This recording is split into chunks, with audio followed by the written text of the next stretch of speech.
कि शांति तूफान का संकेत होता है, चुप्पी बगावत का संकेत होता है।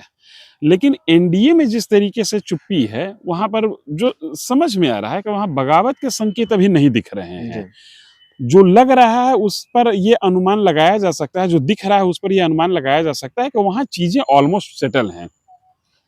मैं 2 सूत्रों के आधार पर बात कर रहा हूँ। दिल्ली में हमारे एक बड़े वरिष्ठ पत्रकार साथी हैं।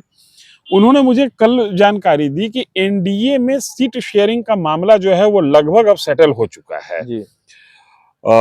अभी तक जो एनडीए में सीट शेयरिंग का इशू है उसमें चिराग पासवान की पार्टी और पशुपति पारस की पार्टी दोनों, बीजेपी, जीतन राम मांझी, उपेंद्र कुशवाहा का मामला एनडीए के अंदर अभी थोड़ा सा डाइसी है।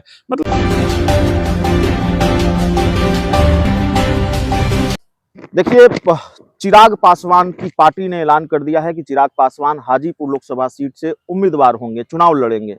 चिराग पासवान भी कमोबेश ये संकेत दे रहे हैं कि वह हाजीपुर सीट से लोकसभा चुनाव लड़ेंगे। जो मीडिया रिपोर्ट्स के हवाले से उनकी पार्टी के नेताओं और उनके बयान सामने आए हैं।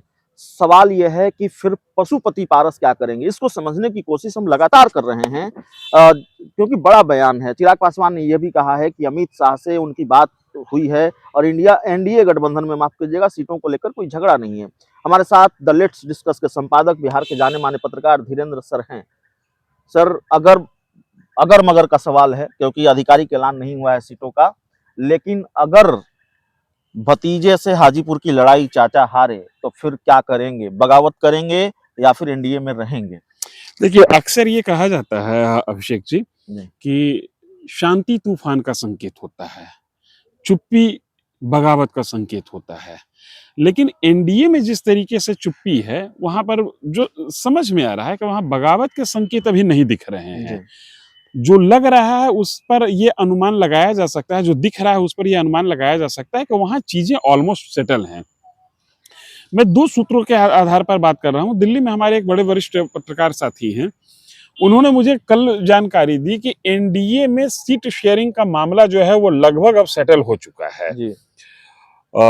अभी तक जो एनडीए में सीट शेयरिंग का इशू है उसमें चिराग पासवान की पार्टी और पशुपति पारस की पार्टी दोनों, बीजेपी, जीतन राम मांझी, उपेंद्र कुशवाहा का मामला एनडीए के अंदर अभी थोड़ा सा डाइसी है, मतलब हिला हुआ वो मामला है।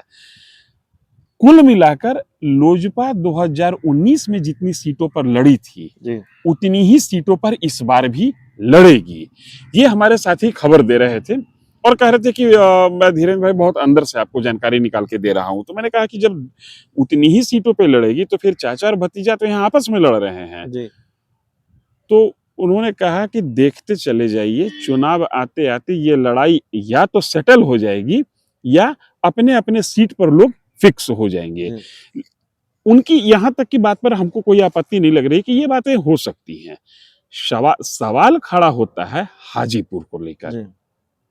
हाजीपुर पशुपति पारस के लिए सिटिंग सीट है, भाई की विरासत है और बेटे के लिए पिता की विरासत है। विरासत पर मौलिक अधिकार बेटा का होता है, भाई का मौलिक अधिकार होता नहीं है। लेकिन एक पेच यहाँ ये फंस गया है कि भाई अभी वहां पर सिटिंग है। तो मुझे ऐसा लगता है कि बीजेपी ने इसका कोई फॉर्मूला निकाल रखा है। ये चीजें अभी डिस्क्लोज नहीं हो रही है, इसलिए डिस्क्लोज नहीं हो रही है कि एनडीए अभी इंडिया अलायंस की चीजों को देखकर ही अपना पत्ता खोलेगी। बिहार में इंडिया अलायंस का ऊंट किस करवट बैठता है, इसी पर तय होगा कि एनडीए में क्या होगा। हाजीपुर सीट से कौन लड़ेगा या बक्सर सीट से कौन लड़ेगा, मैं ये सांकेतिक रूप से कह रहा हूं।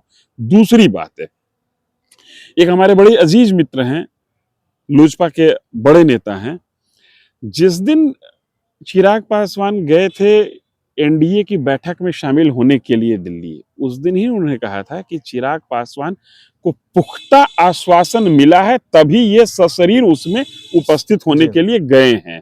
तो कुल मिलाकर जो चीजें समझ में आ रही हैं उसके आधार पर मैं कह रहा हूं, हालांकि ये अनुमान ही है, किसी ने पब्लिक डोमेन में अभी कुछ कहा नहीं है, लेकिन मुझे ऐसा लगता है कि बीजेपी ने इन दोनों को लेकर एक फॉर्मूला निकाल लिया है और उस फॉर्मूले पर भी इन लोगों की भी सहमति बन चुकी है। मतलब बीच का रास्ता निकाल लिया गया है, चाचा भी सहमत है, भतीजा भी सहमत है। ये जो कभी कभी बयान जो सुनने को मिल जाता है ना कि फला पार्टी चाचा की पार्टी से ये बोल दिया, भतीजे की पार्टी से ये बोल दिया, ये बयान थोड़ा सा इंटरटेनमेंट है, चल रहा है।